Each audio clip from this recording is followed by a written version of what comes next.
এইটা হচ্ছে ধরেন তেলের কথা বলি, যেমন এটা হলো একটা খাঁটি জয়তুনের তেল। তো এখন এটার খাঁটি, অনেকে খাঁটি মানে বুঝে না যে অনেক রকম খাঁটি হতে পারে। প্রাকৃতিক আর অর্গানিকের পার্থক্য অনেকে জানে না। প্রাকৃতিক মানে হলো আপনি একটি তেল ধরেন, বা আপনি ধরেন সরিষা, তো নর্মালি আপনি খেতে সরিষা লাগিয়েছেন, তো সরিষা লাগিয়ে সেই সরিষা ভাঙিয়ে আপনি তেল তৈরি করেছেন, সেটা প্রাকৃতিক। যদি সেখানে কি কয়েকটা কম্পোনেন্ট আছে, এক হলো যে সরিষাটা আদি জাত হতে হবে এবং উৎপাদন হতে হবে ন্যাচারালভাবে, মানে কোনো কেমিক্যাল ফার্টিলাইজার পেস্টিসাইড ব্যবহার না করে ন্যাচারালভাবে। তারপর কাঠের ঘানিতে সেটা ভাঙাবেন, সেটাকে আপনি প্রাকৃতিক সরিষা বলতে পারবেন, কিন্তু অর্গ্যানিক বলতে পারবেন না। অর্গানিক বলতে পারবেন না। এখন অর্গানিক বলতে পারবেন কখন? যখন আপনি নিশ্চিত হবেন, এবং পরীক্ষা করে নিশ্চিত হতে হবে যে আপনার ওই জমিতে কোনো হেভি মেটাল নাই, কেমিক্যাল নাই। ওই যে পানি, জমিতে যেই পানিটা, পানিও কেমিক্যাল ফ্রি এবং একদম 100% অর্গ্যানিক। তারপরে বাতাস, ওই যে ওই বাতাস পর্যন্ত। আর জমির ফসল, জমি বাইরে নিয়ে যান, জমি এবং হচ্ছে এই প্রক্রিয়া সব হতে হবে অর্গ্যানিক, সেখানে কোনো কেমিক্যালের স্পর্শ আসতে পারবে না। তারপর আবার সেটাকে সার্টিফিকেশন দিতে হবে একটা অথেন্টিক জায়গা থেকে। যেমন ধরেন এটা হলো ইউএসডিএ অর্গ্যানিক সার্টিফাইড এই তেলটা। তাহলে সার্টিফাইড অর্গানিক আর নর্মাল অর্গানিকের ব্যাপক পার্থক্য আছে। তা আমরা প্রাকৃতিকের থেকে অর্গানিকের পার্থক্য আছে, অর্গানিকের থেকে আবার সার্টিফাইড অর্গানিকের পার্থক্য আছে।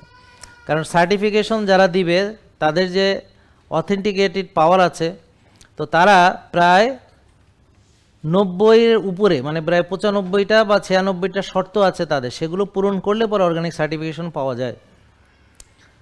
তাহলে এটা হলো সর্বোচ্চ ক্যাটাগরি, অর্থাৎ ইউএসডি অর্গানিক সার্টিফাইড। তো সার্টিফাইড অর্গানিক, এটা হলো জয়তুনের তেল, সার্টিফাইড অর্গানিক, এই কথাটা বুঝতে হবে।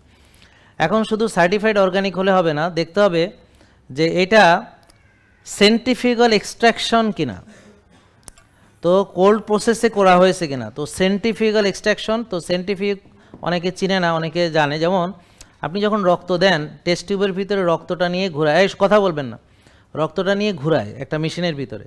তাহলে এই যে ঘোরানোর পরে রক্ত রস এবং সিরাম এবং রক্তের যে কণিকা, এটা আলাদা করে, সিরাম বা রক্তরস এবং কণিকাকে আলাদা করে। এরকম দেখছেন একটা মেশিন আছে, ল্যাবে থাকে, অনেক সময় দেখছেন কিনা, এরকম অনেকে দেখে। এটা হলো সায়েন্টিফিক্যাল, মানে অ্যান্টি গ্র্যাভিটি ফোর্স, মানে এইভাবে ঘুরাইলে এই আলাদা হয়ে যায়, আর উপরের তলানিটা চলে যায়, আর নিচের তলানি, উপরে আপনার তেলটা ভেসে উঠে বা সিরামটা চলে আসে, তো রক্ত আলাদা হয়ে যায়, এভাবে ঘুরে। তো এটা হলো সায়েন্টিফিক্যাল এক্সট্রাকশন। আর কোল্ড প্রসেস, এতে কি হবে? এতে হলো আপনার, এটা হলো extra virgin first cold pressed by scientifical extraction certified organic. এই কথাগুলো জানতে হবে। না জানলে হবে কি, আপনি বলবেন যে এই তেলটার দাম এত কেন, আমি তো এরকম 1200 টাকা দিয়ে 1 লিটার তেল পাই। তো ওই তেলটা হলো নর্মাল এক্সট্রা ভার্জিন তেল, এবং ওখানে আপনি যদি পরীক্ষা করেন দেখবেন 3-4% অলিভ অয়েল আছে কিনা সন্দেহ, আপনি টেস্ট করে দেখতে পারেন। বাট এটা হলো আপনার 100% অলিভ অয়েল, এটা ইউএসডি অর্গানিক সার্টিফাইড, এবং এটা হচ্ছে যে সায়েন্টিফিক্যাল এক্সট্রাকশন। তো এইটাকে বলে হলো মেডিসিনাল জয়তুনের তেল, ওষুধি গুণসম্পন্ন যে জয়তুনের তেল, যে কোরআনে, পবিত্র কোরআনে যে জয়তুনের কথা বলা আছে, রাসূল সাল্লাল্লাহু আলাইহি ওয়াসাল্লাম জয়তুন তেল খেতেন, এটা হলো সেই জয়তুনের তেল। তাহলে এটা হলো আল্লাহ এই তৈয়ব বলতে এরকম তেল বুঝিয়েছেন। জেকে লাইফস্টাইল, ওষুধ মুক্ত সুস্থ জীবন।